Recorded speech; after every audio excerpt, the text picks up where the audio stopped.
প্রধানমন্ত্রী তারেক রহমান বলেছেন, বাংলাদেশকে একটি কল্যাণমুখী রাষ্ট্র হিসেবে গড়ে তোলা হবে। সে লক্ষ্যেই বিএনপি কাজ করে যাচ্ছে। দেশের মানুষের ভাগ্য পরিবর্তনে সরকার কাজ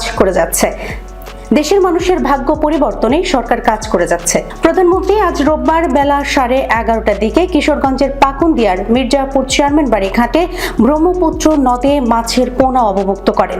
পরে তিনি উপস্থিত জনতার উদ্দেশ্যে এই কথাগুলো বলেন। তারেক রহমান বলেন, বর্তমানে দেশের জনগণ বিদ্যুতের কষ্ট ভোগ করছেন।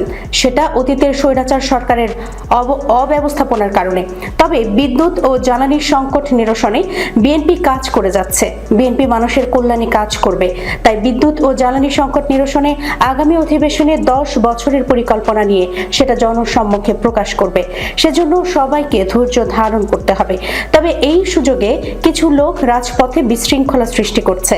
তাদের বিষয়ে সজাগ থাকতে হবে, তাদের প্রতিরোধ করতে হবে। তাদের বিশৃঙ্খলা সৃষ্টি করতে দেয়া যাবে না। প্রধানমন্ত্রী তারেক রহমান বলেন, একটি কল্যাণমুখী রাষ্ট্র গড়তে বিএনপি যেসব পদক্ষেপ নিয়েছে তার মধ্যে অন্যতম খাল খনন কর্মসূচি। এই খাল খননের কারণে কৃষকেরা পানির সুবিধা পাচ্ছেন মাস